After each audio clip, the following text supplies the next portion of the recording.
पूरा देश 80वें स्वतंत्रता दिवस की खुशियां मना रहा है। वंदे मातरम राष्ट्रीय गीत के तौर पर नेशनल एंथम के साथ भी बजाया जा रहा है, लेकिन सोनिया गांधी का एक वीडियो बहुत तेजी से वायरल हो रहा है। जब वंदे मातरम राष्ट्रगीत के तौर पर कांग्रेस के मुख्यालय में बज रहा था तो काफी ज्यादा वो इस बात से विचलित थी और उन्होंने यहां तक कि उस गाने को, राष्ट्रीय गीत को रुकवाने की भी कोशिश की। इस बारे में हमारे साथ बात करने के लिए शिवसेना के वरिष्ठ नेता और पूर्व सांसद संजय निरुपम जी हैं।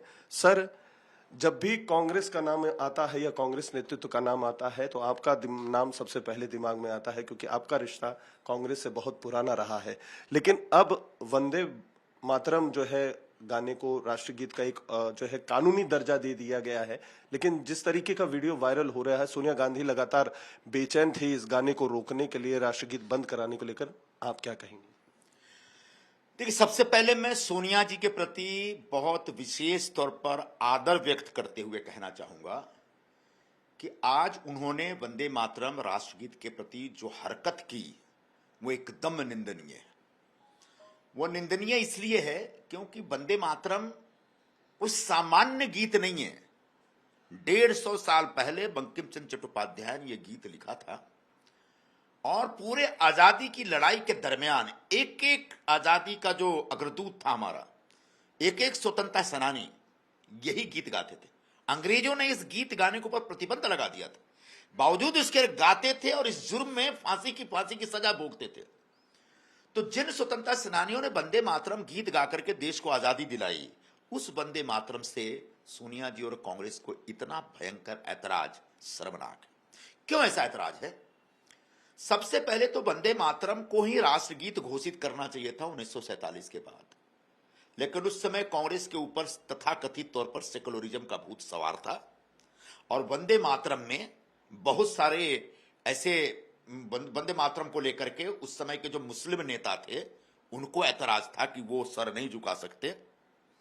जो लड़े वो हिंदू मुस्लिम सब लड़े और उन्होंने वंदे मातरम के सामने सर झुकाया, लेकिन आजादी के बाद चंद कम्युनल टाइप के, जिहादी टाइप के मुस्लिम नेताओं के दबाव में कांग्रेस आई और उसने 6 स्टेंजा में से 4 निकाल दिया ताकि मुस्लिम लोग खुश रहें, और तब से 2 ही स्टेंजा गाया जाता है और उसको कोई कानूनी दर्जा नहीं दिया गया।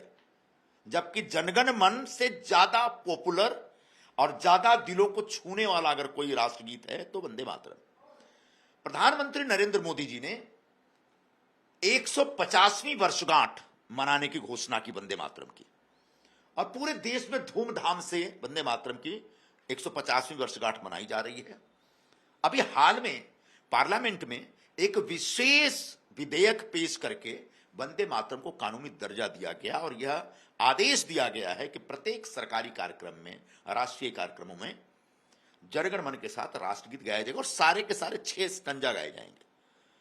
तो जो कांग्रेस 1947 के बाद कम्युनलिज्म या कम्युनलिस्ट टाइप के लोग सांप्रदायिक तत्वों के दबाव में आकर के 4 स्टेंजा उड़ा दिया था, उसी कांग्रेस की मानसिकता आज भी बरकरार दिखती है।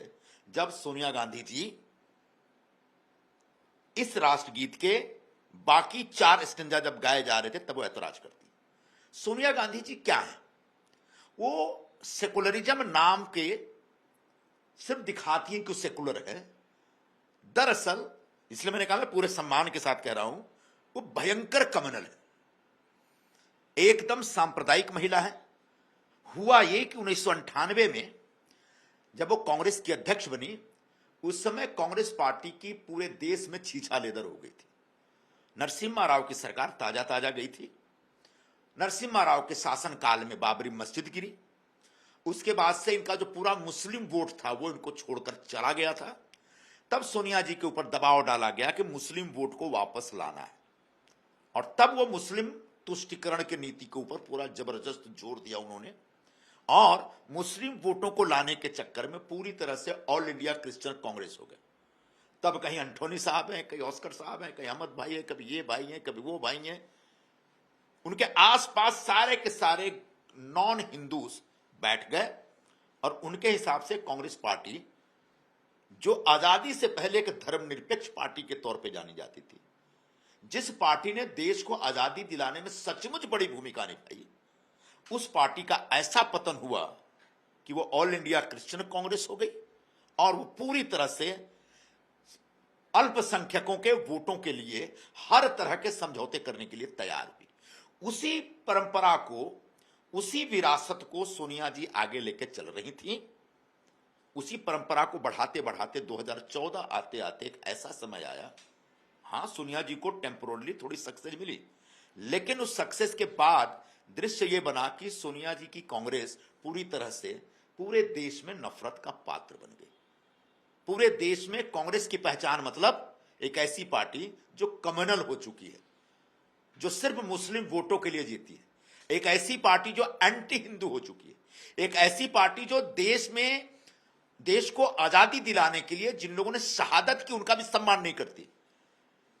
वंदे मातरम गीत गा गा के लाखों लोगों ने शहादत दी है, कम से कम उस शहादत को तो सम्मान दीजिए।